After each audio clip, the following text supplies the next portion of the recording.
Kopumā es uzskatu, ka mēs sezonu aizdījām ļoti pozitīvi, un arī es teiktu, ka mūsu mērķi ir izpildījušies. Kā jau visi zināt, mēs ieguvām 3. vietu, kas mūsuprāt ir ļoti labs sasniegums. Protams, vienmēr ir augstāk un vienmēr var labāk, bet kopumā visas komandas meitenes ir apmierinātas, un arī es personīgi esmu apmierināta ar mūsu sniegumu, jo 2. aplī bija diezgan sarežģītas spēles, gan pret Metu, gan pret Daugavpili, kur 1. aplī mēs cietām diezgan sāpīgus zaudējumus, bet tas mums deva laikam tādu lielu motivāciju. Pēc 1. apļa mēs kaut kā gribējām uzvarēt visas komandas 1. līgā, mums tas arī beigās izdevās.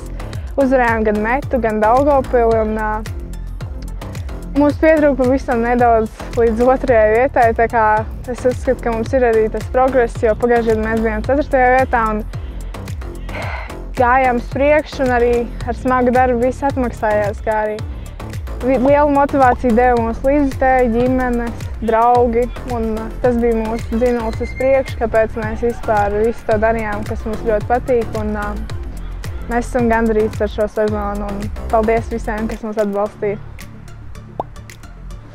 Par pārspēlēm runājot, tas noteikti bija mūsu komandas lēmums un arī treneru lēmums. Mēs gribējām sevi pierādīt augstākā līmenī.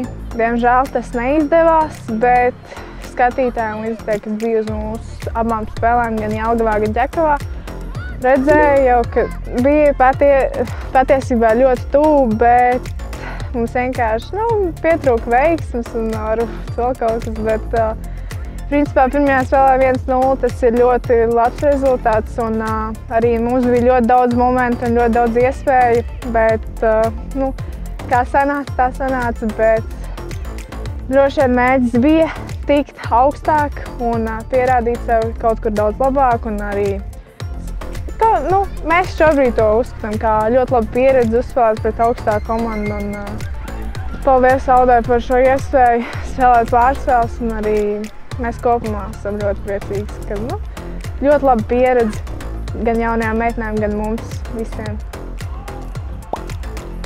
Es izvēlējos asistēt treneriem, jo, manuprāt, tā ir ļoti laba iespēja pilnveidot sevi un attīstīt kā personību.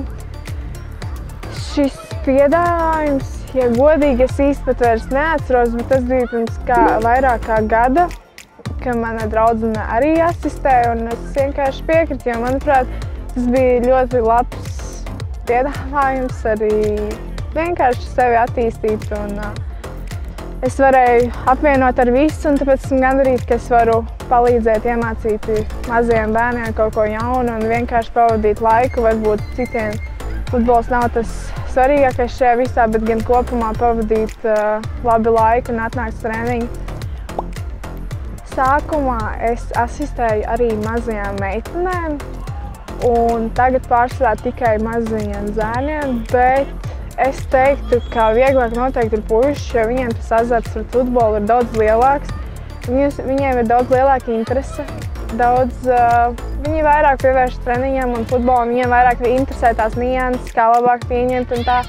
Bet meitenes atnāk tīri prieka pēc, un viņai vienkārši patīk tas, ko viņas dara, un viņas gūst labas emocijas no tā.